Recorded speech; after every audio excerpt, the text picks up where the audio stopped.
Olá, bom dia a todos. Iniciando a programação do mês do advogado, né? A primeira convidada é a Aline Ghiotti, que é uma advogada tributarista. O porquê de eu ter chamado a Aline para fazer parte, né, desse roteiro. Porque muitos clientes meus me perguntam, me questionam a respeito de tributação na advocacia. Então, por ser uma pergunta muito frequente, e por mais que eu tenha um certo conhecimento na área, meu conhecimento acaba sendo raso, né? Não é um conhecimento aprofundado, até mesmo porque não é minha área de especialização. Então, eu resolvi chamar a Aline para fazer parte, né, desse conteúdo voltado para a advocacia. Então, a Aline, além dela ser advogada tributarista lá na Dairel, ela também é professora no IBET. Então, ela dá aula de direito tributário, então ela pode contribuir bastante com o conteúdo para vocês. Ontem eu tinha deixado uma caixa de perguntas, né? E o pessoal fez algumas perguntas já para a Aline, que eu até já tinha... Eu dei uma repassada para ela, né? Deixa eu até convidá-la aqui. Já convidei. Então, assim, algumas pessoas me fizeram perguntas sobre tributação na advocacia e eu já até passei, algumas já tinha adiantado para ela, né? Então, essas perguntas. Bom dia, Aline, tudo bem? Bom dia, tudo bem? Tudo ótimo. Então, hoje, gente, quem vai conduzir a live é a Aline. Eu vou deixar ela bem à vontade. É claro que a gente vai bater um papo aqui com vocês dentro das perguntas, né, que foram propostas. Mas hoje o dia é com ela, de fato, ela que é especialista. Então, tenho certeza absoluta que ela tem muita coisa para acrescentar para vocês. De qualquer forma, também, depois essa live vai ficar gravada, ela vai ficar salva aqui no IGTV. Então, vocês podem voltar para poder assistir, né? Então, Aline, se você quiser fazer sua apresentação inicial aí, para a gente começar a live. Tá ótimo. Bom dia, Marcela. Bom dia, pessoal. Seguinte, eu trabalho com direito tributário há mais ou menos uns 7, 8 anos.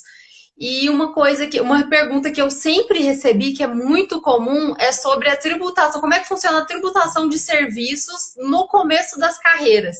Assim, desde a faculdade, alguns amigos já me perguntavam como é que funciona. Você começa, você acabou de formar.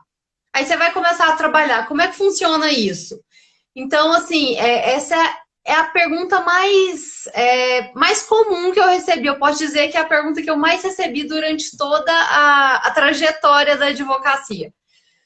Pessoal, o seguinte, é porque a gente tem muito aquela ideia de que quando a gente está falando de uma empresa, é uma coisa muito mais complexa. Talvez eu comecei a advogar ontem, então, assim, eu não tenho know-how suficiente para montar um escritório, eu não tenho honorários suficientes para pagar um contador, eu não tenho tanto recebimento assim. Então, não justificaria que o profissional prestasse atenção nessa parte burocrática do negócio.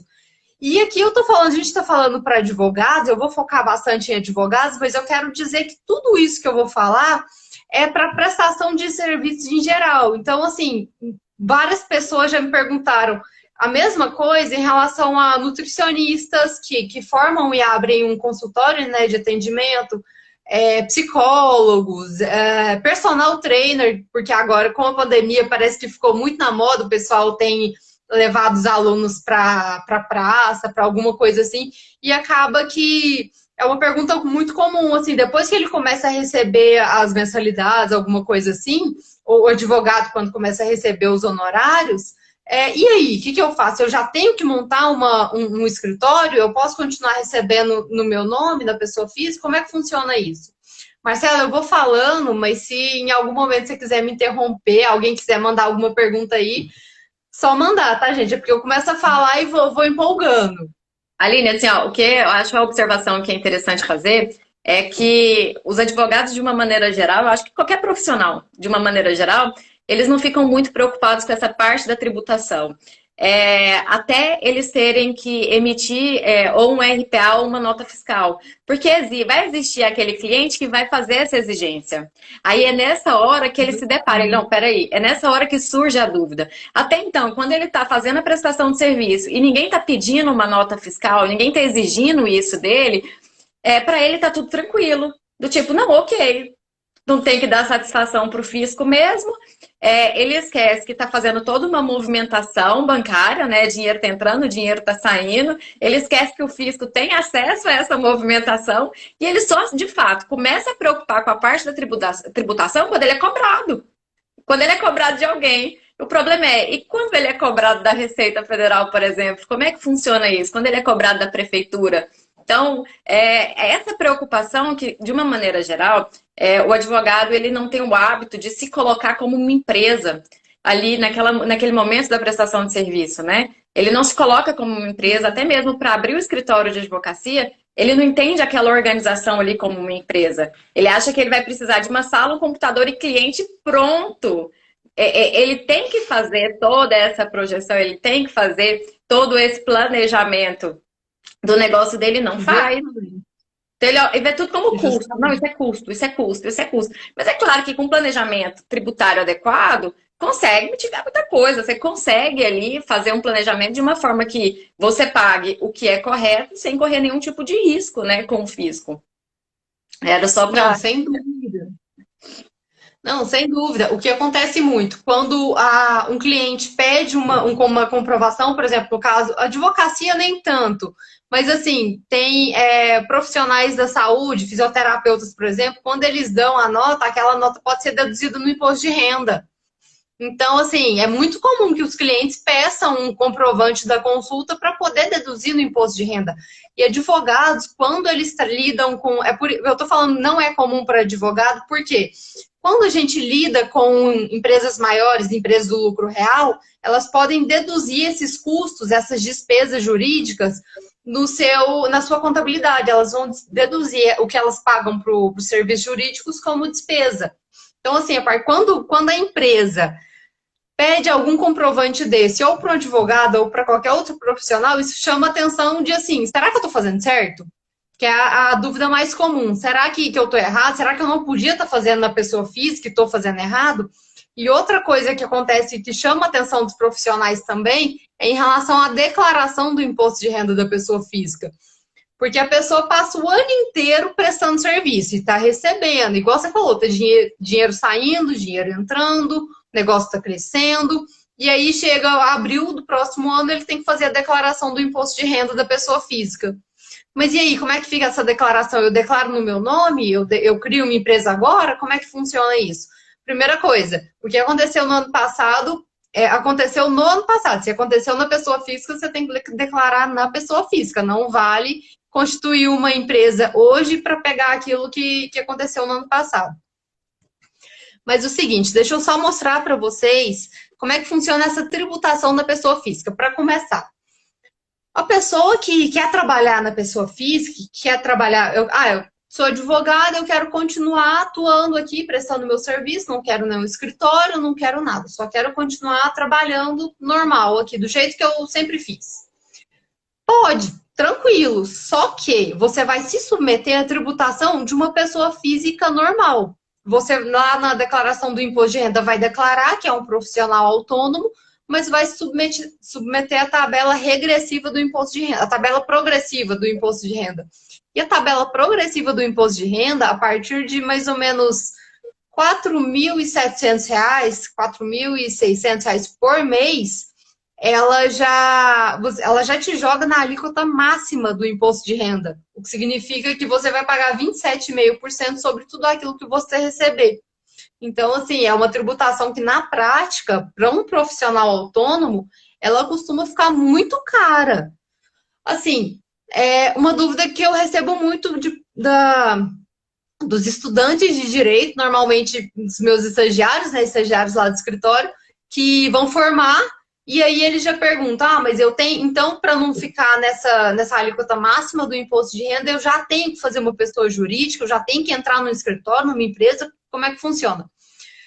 Primeira coisa, se os honorários que você receberem forem um valor muito pequeno, talvez não seja interessante para esse profissional agora constituir uma pessoa jurídica. Ou seja, cada caso ele tem que ser analisado de forma específica. Não dá para a gente ter uma receita de bolo para todo mundo, para falar, olha, todo mundo que sair da faculdade de Direito agora tem que entrar no escritório, porque senão vai pagar mais. Não existe isso. A gente vai. Depois eu quero mostrar uma simulação aqui para vocês de, por exemplo, um advogado que recebe no máximo R$ 1.000 de honorários por mês. Esses honorários estão isentos do imposto de renda da pessoa física. Então, assim, em relação ao imposto de renda, ele não teria grandes gastos. Só que não é só imposto de renda. E aí entra um outro ponto que eu queria falar, que as pessoas confundem muito. Eles acham que ter uma empresa é mais trabalhoso do que ficar na pessoa física. Só que assim, se você for, na pessoa física, você vai ter que pagar o imposto de renda, você também vai ter que pagar o imposto sobre serviço, ISSQN, você também vai ter que pagar a previdência social como contribuinte individual. Então, assim, será que realmente ter uma pessoa jurídica é uma forma muito mais trabalhosa de manter uma prestação de serviço do que uma pessoa física? Em alguns casos, eu diria que não, porque o trabalho da pessoa física também vai ser muito grande. A pessoa física, quando eu começo a prestar um serviço como advogada aqui no município de Goiânia, eu tenho que ir lá na prefeitura e declarar que eu estou prestando um serviço. Eu tenho que criar uma inscrição municipal, eu tenho que fazer a minha inscrição no CAE, no Cadastro de Atividades Econômicas. Então, assim, as pessoas acham que é só começar a prestar serviço e pronto. E na parte tributária não é só isso, tem muitas obrigações que as pessoas devem se submeter quando começam a prestar serviço, né? Não é E como é tão que simples funciona, assim. por exemplo, Aline, esse profissional, esse autônomo que foi lá na prefeitura e fez esse cadastro dele, né, de atividade econômica. Aí, se ele precisar emitir nota, como é que funciona? Como é que é o imposto que é cobrado dele? É em cima daquela nota? Ele tem um valor que ele vai pagar ali mensalmente? Como é que funciona isso? O que acontece? Os profissionais autônomos, eles foram beneficiados de uma forma pela prefeitura de Goiânia. O que acontece? A cobrança normal do ISSQN em Goiânia é 5% sobre o valor do serviço. Só que para os profissionais autônomos, a Goiânia permite que ele recolha aquele valor de forma mensal. Então, aquele valor fixo de forma mensal. Em vez dele jogar 5% sobre tudo que entrar, não. Ele vai pagar uma guia única, uma DUAN, sobre um valor fixo todo mês. Isso pode ser bom e isso pode ser ruim. Porque esse valor para advogados, e cada classe tem que olhar lá.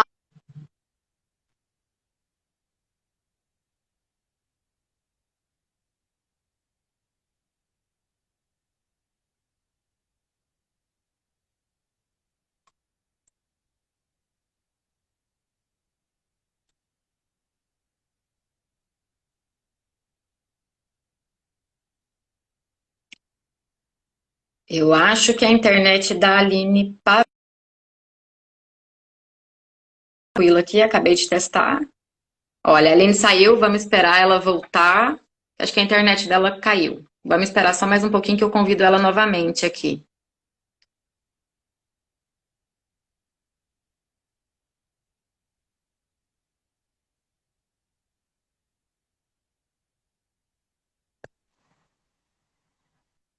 Oi, a internet caiu? Voltei? Voltou. Tá, Não, o volta, aplicativo reiniciou. Do nada. volta só um pouquinho no que você estava falando em relação à aduana, né? Do valor fixo mensal que o advogado Do autônomo valor tem que fixo. pagar. Uhum. Para o advogado, ele é de R$ 427 e uns quebradinhos. Então, assim, todo mês, a pessoa que for lá na prefeitura e fizer a sua inscrição como advogado, ele pode pagar esse valor fixo mensal. Só que no exemplo que eu tinha citado, de honorários mensais de R$ 1.000, por exemplo, se a pessoa tiver que pagar quase R$ 500 de ISSQN por mês, já não fica viável. Por isso que eu falei, em relação ao imposto de renda da pessoa física, essa pessoa vai estar isenta, mas não em relação ao resto. Então, nesse caso, ela pode escolher, aí ela vai ter que gerar uma DUAN própria, jogar 5%, que é o valor da alíquota de Goiânia, sobre o valor do serviço, certo? Uhum. Tirando as outras obrigações que talvez ela tenha que cumprir. E aí ela tem que olhar conforme a prefeitura, né? O que que a prefeitura vai exigir dela. Inclusive, eu já vi muita gente lá na prefeitura, principalmente aqui no Paço Municipal, que vai pedir informações sobre como que faz tudo isso.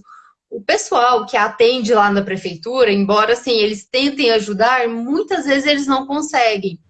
Então, assim, o site da Prefeitura de Goiânia ele é muito completo. É melhor pesquisar pelo site da Prefeitura do que ir lá na Prefeitura perguntar para os atendentes, porque muitas vezes eles não sabem, tá?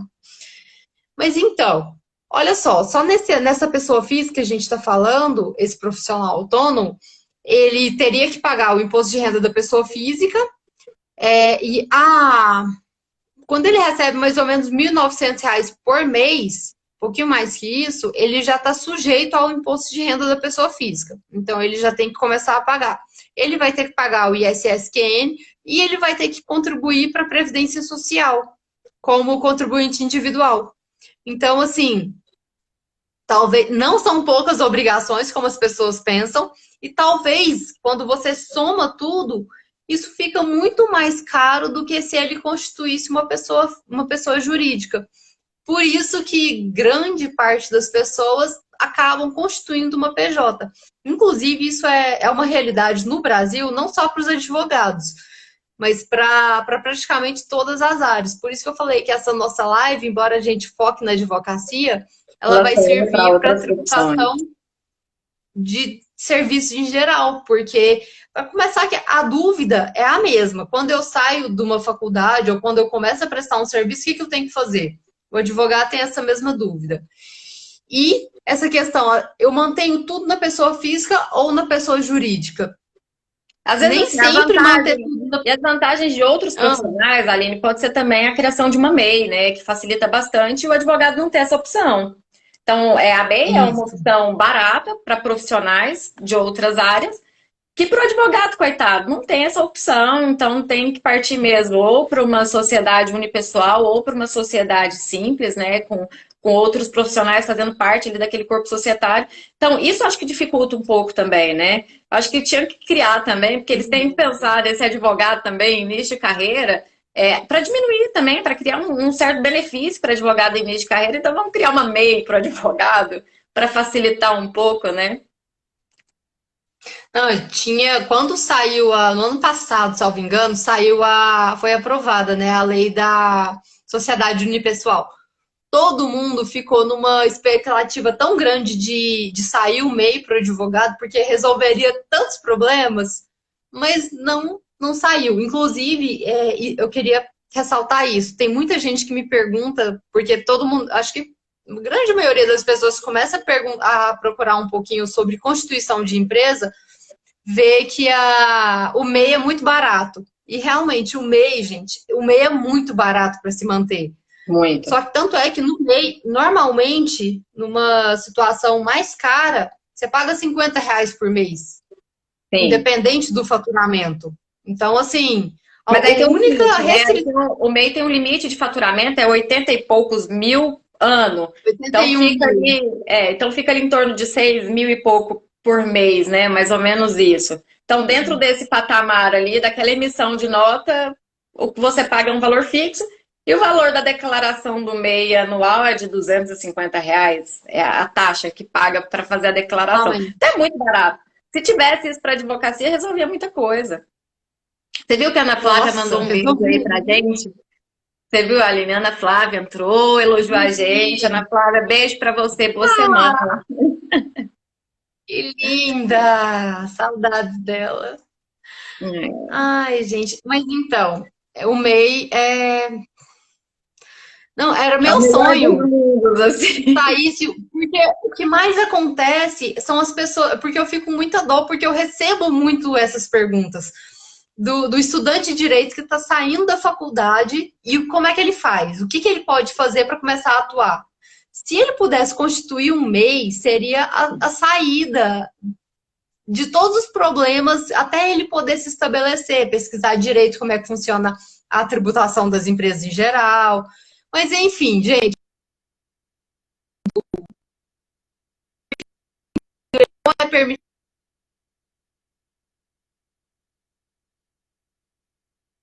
Acho que está falhando um pouquinho o serviços, né, que seu são ali. Eu não sei se falhou para todo mundo, mas falhou um pouco para mim a sua internet. Eu não sei se falhou para prestados. todo mundo.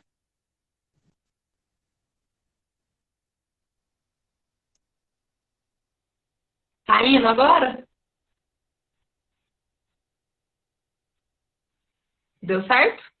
Ainda não, assim, tá um pouco lento, tá? Sabe quando parece que tá lendo e lendo e lendo e lendo? Tá só carregando. Gente, e aqui tá tudo no máximo, pra entender. Eu acho que meu aplicativo tá dando problema.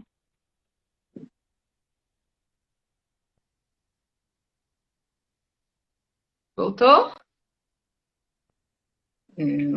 Tá um pouquinho ruim, Aline. Sua imagem para mim, Deixa eu ela mudar. tá um pouco.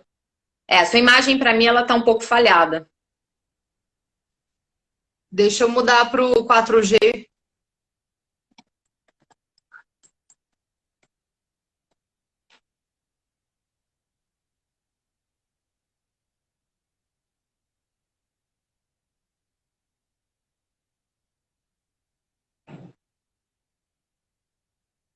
Melhorou. Agora para mim só a imagem tá nítida. Tá normal? Nessa época de pandemia, Mudei a todo mundo internet usando a aqui. internet a todo vapor, né? Live, então, tem o tempo todo, Não, aí carrega tudo. não, e deixa eu te contar aqui, como eu acordo cedo, eu fico vendo aula de manhãzinha, é ótimo, assim, até 6 da manhã, porque não tem ninguém usando internet, então ela fica ótima. Aí depois das 10 ela começa a cair. Ou seja, é realmente o pessoal na internet. Não, e as empresas não estão preparadas, né, para essa quantidade de gente utilizando a internet ao mesmo tempo. Tanto que legalmente eles nem precisam entregar tudo que você contrata, né? No máximo que eles precisam entregar, acho que é 20%, alguma coisa nesse sentido. Então, para eles, eles meio que entram em desespero. A gente acaba ligando o tempo todo, olha, a internet está horrível, Tá mas não tem ruim, tá muita coisa que eles ruim. conseguem fazer. Então vamos voltar lá, né? Justamente. Do mundo ideal da MEI para o advogado, que não existe, mas enfim, vamos trabalhar com o que a gente tem.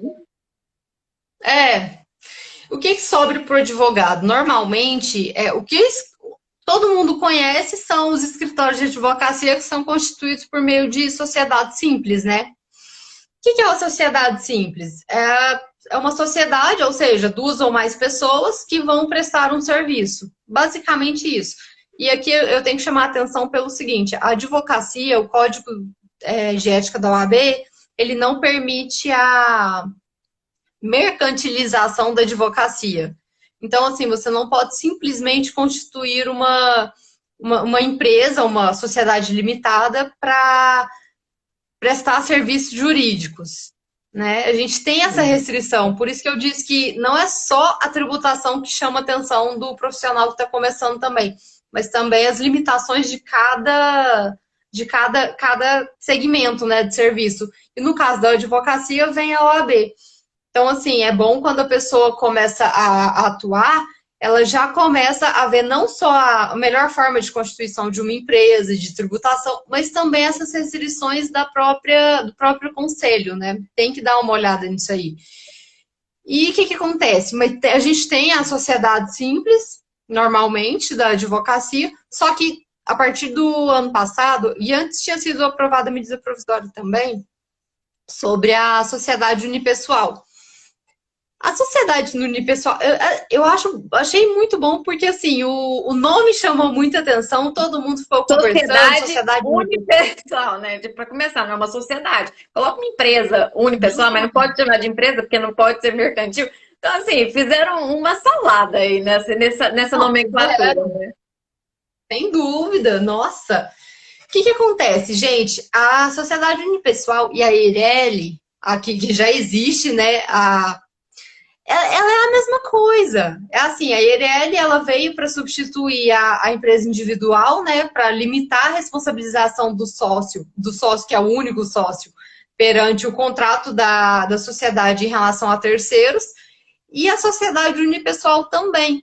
Só que a diferença é justamente a mercantilização, enquanto que na advocacia eu não posso tratar de nada que tenha esse caráter mercantil, esse caráter de venda. Na sociedade unipessoal, ela serve justamente para prestar serviço, e com isso eu não teria esse caráter mercantil. Só que quando a gente fala de tributação, especificamente da advocacia, não tem diferença entre a tributação da sociedade unipessoal e da sociedade simples.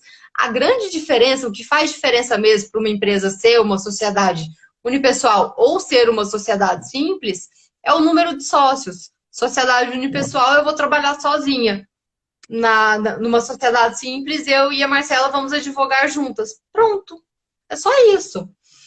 Agora, o que normalmente é comum, tanto na sociedade unipessoal quanto na sociedade simples, que se opte pelo Simples Nacional, que, para quem não sabe, o Simples Nacional é um regime de tributação facilitada e simplificado.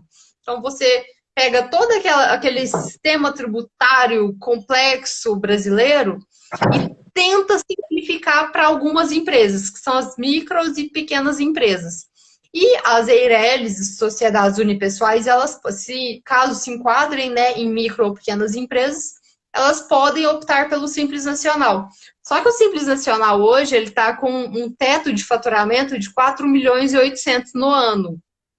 Então, assim, se a sua sociedade unipessoal ou a sua sociedade simples faturar no ano até 4 milhões e 800, ela pode optar pelo Simples Nacional.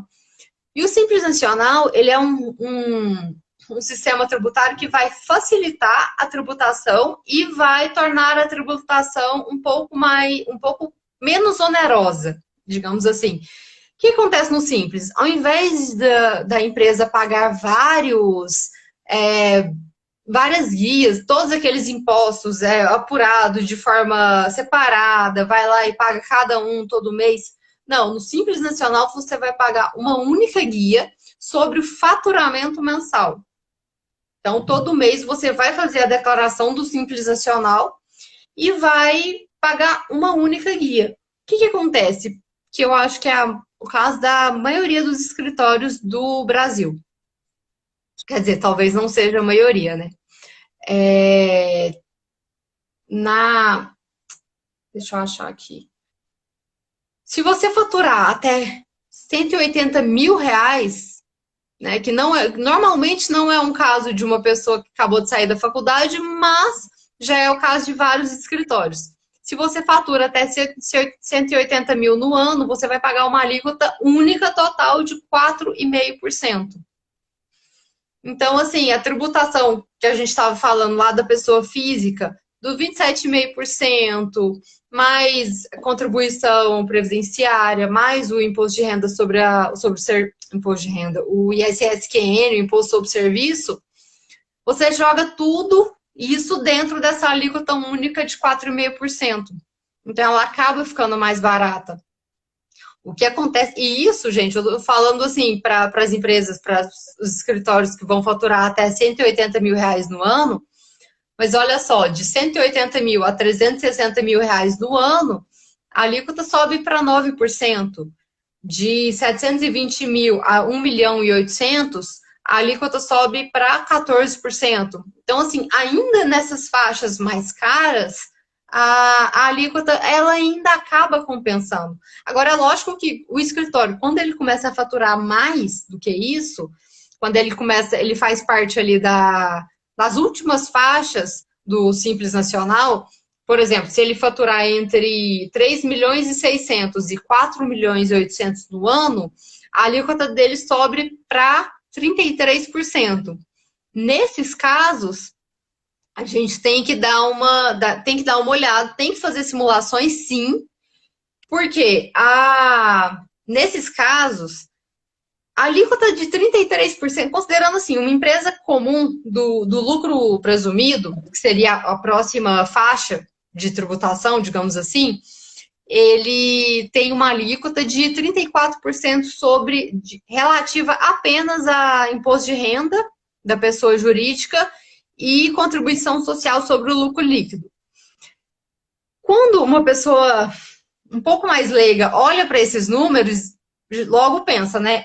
Então se é 33% nessa faixa de isenção, nessa faixa do Simples Nacional, então o Simples Nacional sempre será mais interessante. Só que isso não é verdade.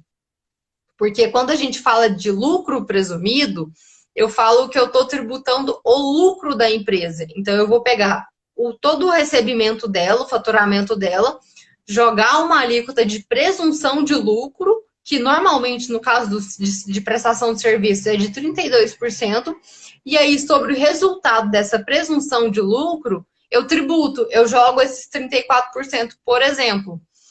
No caso do Simples Nacional, não, eu tributo o faturamento, eu não presumo o lucro. Entendeu? Então, assim, essa diferença, que muitas vezes não é observada, pode levar a empresa a pagar mais ou menos tributo. E aí que entra aquela questão do planejamento tributário, que parece um nome complexo, parece que só empresas grandes que fazem isso, mas planejamento tributário nada mais é do que você parar e pensar: ah, se eu for por esse caminho, quanto que eu vou pagar? Tanto. Tá, mas eu também posso ir por esse caminho. E nesse caminho eu vou pagar quanto? É só isso. Planejamento tributário serve até para pessoa física. Então, Não, mas esse é o caminho mesmo, Aline. Eu acho assim, que planejamento, de uma forma geral, ele tem que ser feito. E as pessoas não têm o hábito de fazer. Às vezes elas acabam assim, se pegando numa situação muito complicada. E até mesmo no trabalho que eu desempenho mesmo, esse trabalho de gestão jurídica, as pessoas elas costumam muito se enganar em relação ao tamanho. Acha que só um escritório grande precisa se organizar, só um escritório grande precisa de gestão.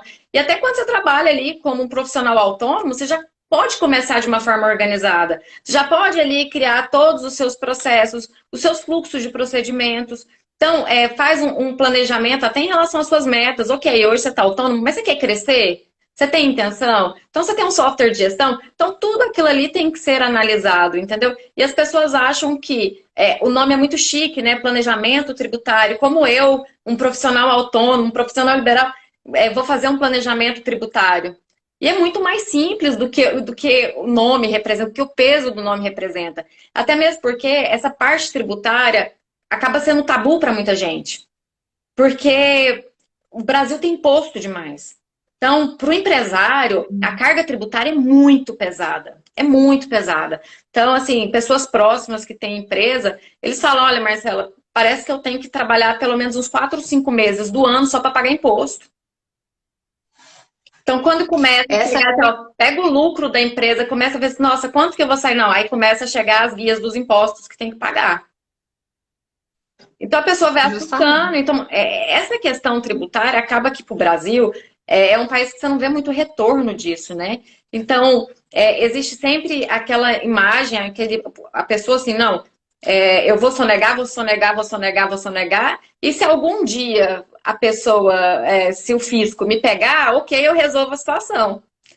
Mas dá para fazer a questão toda tributária de uma forma organizada, dá para você projetar, dá para você separar aquele dinheiro mensal que vai ser para pagar isso, para você não correr o risco de ter nenhum tipo de problema no futuro.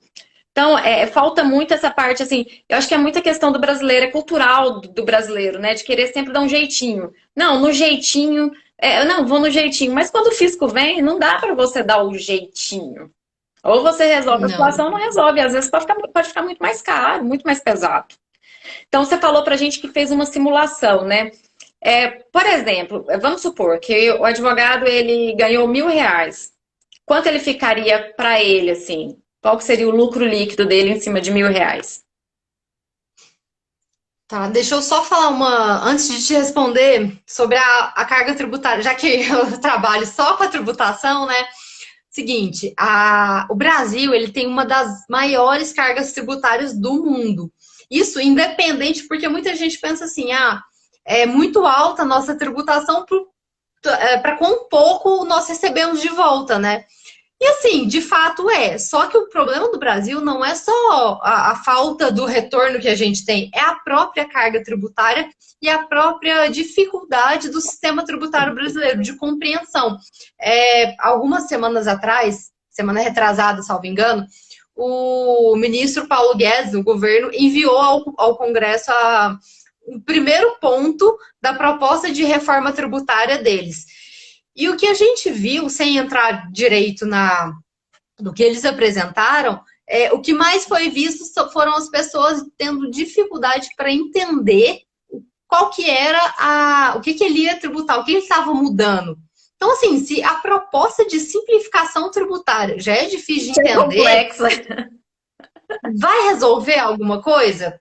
Talvez não resolva, né? E justamente por conta do nosso sistema tributário ser dessa forma, alta carga tributária e demasiadas obrigações tributárias que nós temos, é que as pessoas têm esse preconceito com o sistema tributário. O problema é que a gente tem preconceito com criar uma empresa, porque vai pagar muito imposto e tal, só que a gente paga. O sistema tributário brasileiro, ele tributa demais a tributação sobre ele tributa demais o consumo. Sim. Então, assim, nós, como consumidores, a gente já paga muito. Então, quando você criar uma empresa, um escritório, uma sociedade, não significa que você vai pagar mais tributo. Você já paga muita coisa, igual a gente estava falando aqui.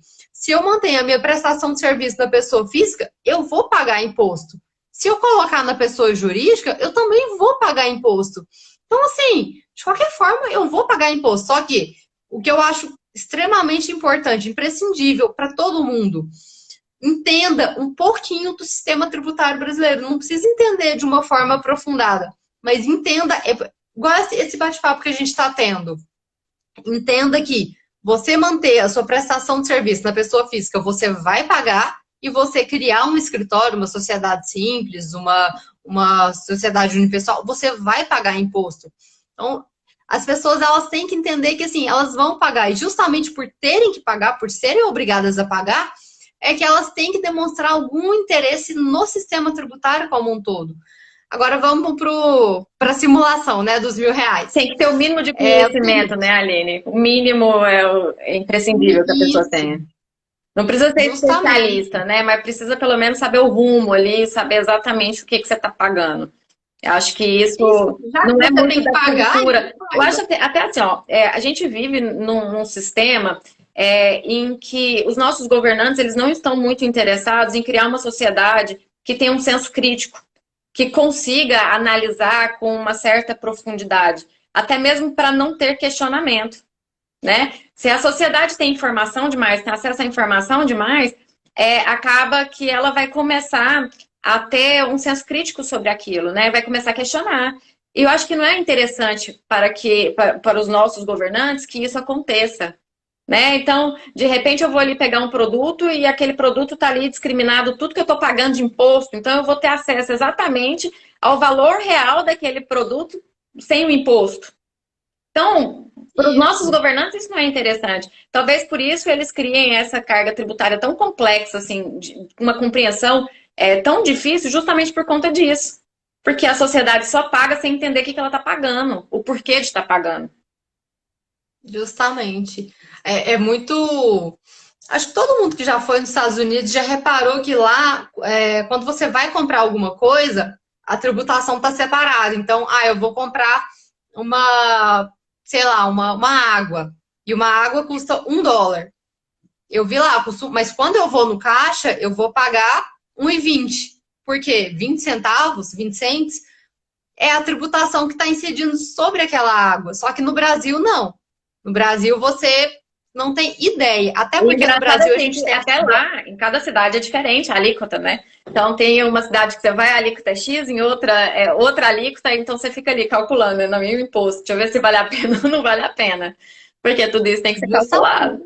Vai lá nos outlets de Orlando e Miami, cada um tem uma alíquota diferente. Justamente.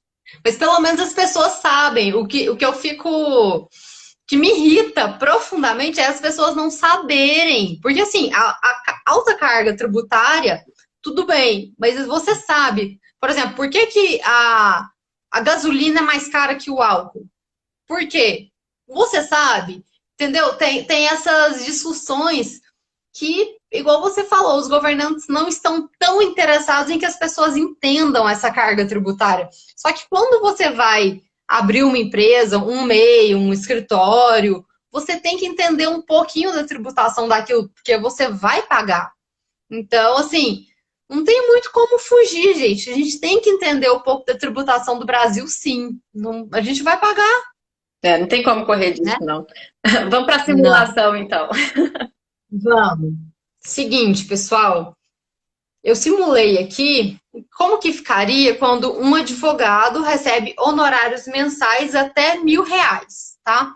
Então, até R$ 1.000, ele ficaria isento do imposto de renda, como eu já falei para vocês. Só que ele pagaria previdência social como contribuinte individual, e aí, considerando que o mínimo é um salário mínimo, ele pagaria 7,5% do salário mínimo, que daria por volta de R$ 79. Eu tenho que olhar porque eu não sei fazer conta de cabeça, tá, gente? Advogado é assim. Agora, esse advogado, ele também teria que pagar o imposto sobre serviço. Igual eu disse, existe um valor mensal que pode ser pago, que é um valor que chega quase a R$ 500. Nesse caso de R$ 1.000, com certeza esse profissional não escolheria fazer esse pagamento mensal fixo, né? Então, ele jogaria 5% em cima do valor que ele recebeu. Então, ele pagaria R$ 50. Até aí, tudo bem. Agora, e se ele recebesse mais? Esse é o problema, porque assim, normalmente, Marcela, essa é a grande dúvida do pessoal. Quando eu tô pequenininho aqui, acabei de começar, eu recebo pouquinho, então dá para manter tudo na pessoa física. De fato, dá, realmente dá. O problema é que, igual a Marcela mencionou, seu objetivo não é crescer ou você quer ser pequenininho para sempre. Se você quer crescer, você tem que começar a compreender justamente como será a sua tributação. Quando você faz uma gestão financeira, por exemplo, você tem que separar as finanças da pessoa física e as finanças do negócio, da futura pessoa jurídica. Então, assim, não dá para pensar, não, eu estou pagando aqui da pessoa física e vai ser assim para sempre. Não, pelo contrário, quanto mais você pagar na pessoa física, aí sim a sua tributação pode ficar muito alta. Gente, existe uma razão muito evidente pela qual as empresas, as grandes empresas existem como empresas e não como pessoa física. Porque quando você joga altos valores, e altos valores no Brasil não são tão altos assim, eles são menos tributados na empresa do que na pessoa física.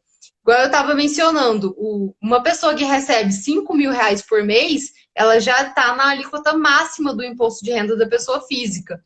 Então, assim, existe uma razão praticamente evidente para que uma empresa escolha ser uma pessoa jurídica e não uma pessoa física. E o valor inclusive, não é alto, né, Aline? Se for parar para pensar, R$ 5.000, gente, é um valor, assim, não estou menosprezando o valor, mas a alíquota é muito alta. Por um valor de R$ 5.000, você vai pegar a alíquota máxima, 27,5%. Pensa isso para um trabalhador, um pai de família. Ele ganha ali R$ 5.000 para sustentar a família inteira. Só que 27,5% vai de imposto. Isso porque a gente está falando só do imposto de renda. Isso. Eu lembro que até em junho, que foi o mês de entrega da declaração, né, que foi prorrogado, eu até fiz um post, um comentário falando isso. Gente, R$ 5.000 é muito? Uma pessoa que ganha R$ 5.000 é uma pessoa rica? Porque essa pessoa que ganha R$ 5.000, ela está na alíquota máxima do imposto de renda.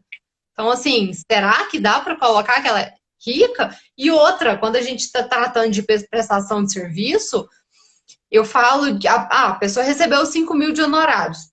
Ok, só que essa pessoa tem custos para manutenção da prestação de serviço dela. Ela não recebeu aquilo livre, ela não é um empregado que recebeu um salário. O prestador de serviço, ele tem os seus próprios custos. E nada disso é deduzido, tá? Na pessoa física, não. Na pessoa jurídica, dependendo do regime que ele vai adotar, no lucro presumido, lucro real, talvez seja deduzido, mas na pessoa física, jamais. De forma alguma, tá?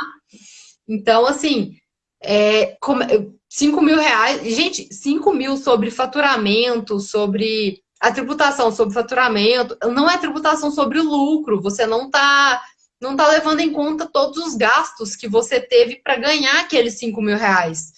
Então, assim, é uma tributação que, na prática, ela é muito alta.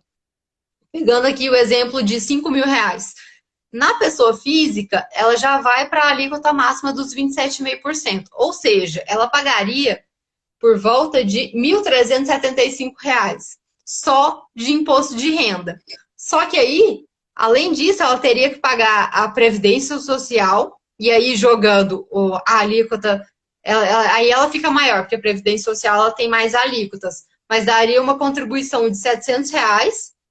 E, além disso, ela ganhando R$ 5.000, ela escolheria pagar o ISS fixo, né? E o ISS fixo está na base de R$ 427 em Goiânia. Então, assim, olha o tanto que essa pessoa física pagaria. E sobrou quanto para ela no final do mês? Qual que é a conta final?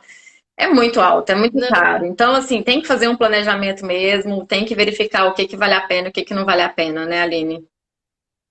Sem dúvida nenhuma. Gente, só nessa simulação, olha só, essa pessoa jogando por alto aqui, o que ela pagou de imposto de renda, de contribuição previdenciária e de imposto sobre serviço, deu quase R$ 2.000. Ela recebeu 5, tá? Só que desses 5, ela teve algum gasto com alguma despesa para produzir, para fazer aquele serviço, prestar aquele serviço.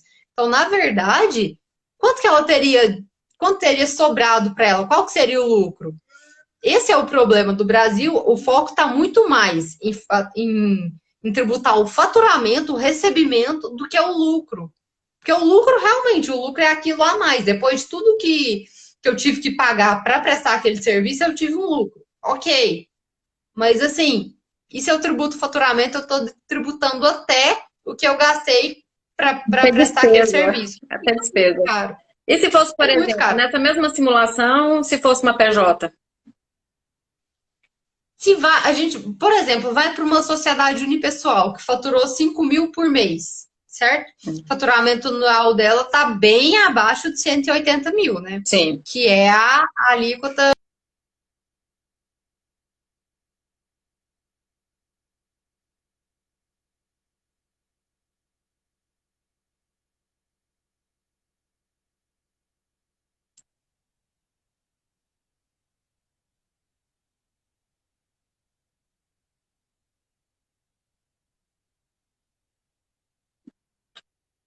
Vamos esperar para ver se a internet da Aline volta.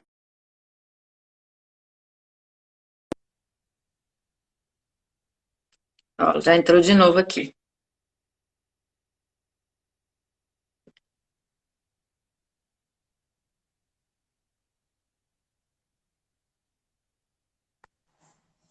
Voltei? Voltou. Pode É meu voltar um pouquinho, aplicativo. né? Pode voltar um pouquinho na explicação.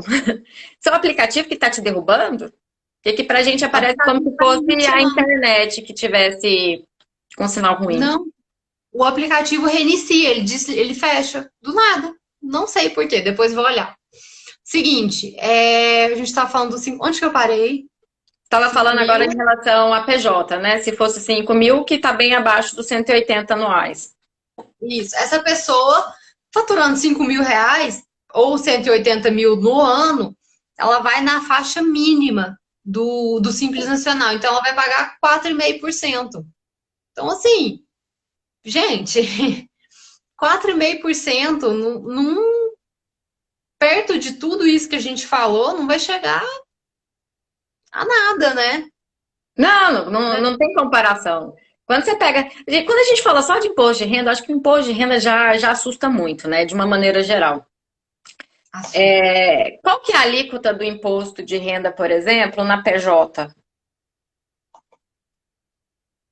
A alíquota, na verdade, na PJ, ela é uma só. Então, assim, em qualquer empresa fora do Simples, o imposto de renda da pessoa jurídica, ele funciona assim, ele é de 15%. Aí, se você faturar mais do que 60 mil no mês, você tem um adicional de 10%, então sobe para 25%. E também você tem a contribuição social sobre o lucro líquido, que é de 9%. Então, a tributação total, ela acaba sendo de 34%. Só que, no caso do lucro presumido, é aquele caso em que se presume o lucro. Então, no caso dos escritórios, da prestação de serviço, a presunção de lucro é de 32%. Para vocês terem ideia, no comércio, a presunção de lucro é de 8%. Ou seja, presume-se que ele teve um gasto muito maior para aquela comercialização. Ele teve um gasto para comprar um produto e para revender aquele produto, por exemplo. Então, o lucro dele seria menor, seria de 8%.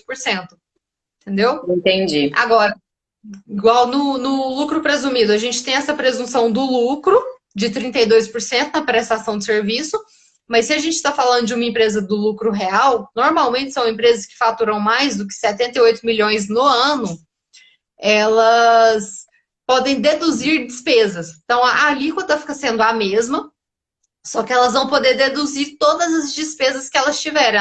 Elas vão pegar de uma forma bem, bem simplificada. Pegar o faturamento da empresa, tira tudo que ela gastou, vai sobrar o lucro, e aí, em cima daquele lucro, do que realmente existiu, é que eu jogo essa alíquota de 34%. Para tudo isso, o que a gente costuma falar, não só para escritórios de advocacia, mas para qualquer empresa, é que como o sistema tributário brasileiro ele é bem complexo e ele permite todas esses regimes tributários, toda empresa ela tem que fazer a simulação, ela tem que ver quanto que ela vai faturar e ver quanto que dá isso no Simples Nacional. Ah, dá tanto. Tá, e no lucro presumido? Dá tanto. E no lucro real? Porque se for uma empresa que tem muita despesa, mesmo que ela ganhe menos do que 78 milhões, ela vai compensar para ela estar no lucro real, para ela poder deduzir as despesas e realmente tributar só o que for lucro. Então, o planejamento ele é importantíssimo para isso, para a simulação. Entendi. E tem também como aliado o contador, né? O contador tem que ser seu melhor amigo. E outra, toma cuidado na escolha do contador, porque tem contador também que pode te causar muito problema. Então, assim, contador, do mesmo jeito que ele pode ajudar muito a sua vida, é igual advogado também, de uma maneira geral, né? Então, saiba exatamente qual profissional que você vai contratar. Porque Isso. tem muito profissional aí que não tem responsabilidade, que acaba querendo só, de fato, seu valor ali mensal, que eles cobram em média, né, de meio salário mínimo a um salário mínimo mensal, que é a média, dependendo da quantidade de movimentação que tem sua empresa, né, do trabalho que sua empresa dá para a contabilidade. Estou falando, assim, de um valor bem raso, assim. Então, toma bastante cuidado também na hora de escolher esse profissional. Então, verifica, por exemplo, se ele tem uma certa especialidade na sua área de atuação. Porque se ele também não tem uma especialidade na sua área de atuação, pode ser que ele não saiba tudo que envolva ali o seu negócio, né? Então, ele pode acabar esquecendo, deixando de declarar alguma coisa para você. Então, tome bastante cuidado na hora de escolher o profissional. O que eu sempre oriento meus clientes é o seguinte, gente, entenda pelo menos um pouquinho de como funciona a parte contábil e fiscal da sua empresa. Porque, assim, é lógico que você não vai ser... O contador, ele tem que entender muito mais que o empresário, só que o empresário tem que ter uma noção. O que eu já vi de autos de infração que o empresário não tinha noção, o contador manda a guia, ele paga. Só isso. E aí ele estava pagando uma coisa errada, uma coisa que não precisava pagar. Então, assim, tem um mínimo de noção do que a empresa de fato tem que pagar. Não dá para se eximir dessa obrigação de conhecer a sua própria empresa. Exatamente. Aline, ó, daqui a pouco o Instagram já vai derrubar a gente, a live já está com quase 1 hora de duração, né? E o tempo limite de uma live é de 1 hora. Então, desde já, pessoal, se vocês tiverem depois qualquer outra dúvida, né, para a Aline, tem a rede social dela aqui também, que vocês podem mandar. Se quiser mandar para mim, eu retorno para ela sem problema nenhum. E eu gostaria muito de agradecer o aceite do convite para esclarecer um pouquinho para a gente sobre um assunto tão importante e que muitas vezes parece muito distante, né, da nossa realidade, ter um conhecimento mais aprofundado sobre o tema. Então, muitíssimo obrigada, Aline. Esclareceu bastante assim, algumas dúvidas. E eu achei fantástico você vir aqui, porque muitos clientes me perguntam muita coisa, né, dessa área. E como eu sou consultora na área de gestão jurídica, não, e a tributação? Eu falei assim, gente, calma. Então, eu vou chamar um especialista aqui para falar sobre o assunto, porque é muito mais complexo. A gente, é claro que a gente consegue direcionar um pouco, né? Minimamente a gente consegue, pelo nosso conhecimento do dia a dia. Mas é claro que precisa, de fato, um profissional da área para poder fazer todo esse planejamento tributário para as empresas, né? Então, desde já, a Aline já está aí, ó, para ajudar vocês a fazer isso. Advogada, professora. Não, Marcelo, deixa eu te agradecer Porque eu tô com esse objetivo agora aqui no Instagram de tornar a tributação, apresentar a tributação brasileira de uma forma que as pessoas realmente entendam, que não pareça uma coisa tão burocrática, tão chata, tão jurídica. Então, assim, como a gente paga, então vamos entender um pouquinho melhor o que que é isso, né, que a gente tem que pagar. Então, assim, muito obrigada mesmo pela oportunidade de poder falar com o pessoal aqui sobre a tributação da advocacia, porque às vezes a gente pensa que o advogado sai da faculdade sabendo de tributação e é pelo contrário, tributária é uma das últimas matérias da faculdade e só se especializa em tributário quem realmente quer atuar nessa área, porque é uma área não explicada na faculdade e é muito, muito cheia de melindres, muito complexa de fato. Então, Exato. Marcela, E muito a obrigada. curiosidade ainda é que foi minha matéria de segunda fase do OAB, foi tributário. E a minha não foi, tá? Só pra. A minha foi civil. Não, desde já também quero mandar abraço aqui, né? A Cristina tá assistindo a gente, Danilo também tá assistindo. Dani, beijo grande pra você. Semana que vem tem live minha e da Dani de novo, né, Dani? A gente falando um pouquinho sobre as habilidades, né? As novas habilidades dos profissionais do direito. Sexta-feira também vou falar um pouquinho com vocês sobre marketing jurídico, pessoal, então fiquem atentos aí ao conteúdo. Aline, muito, muito, muito obrigada por tudo. Adorei. Você também. Até a próxima. Beijo. Beijo. Beijo para todo mundo, gente. Bom dia para vocês.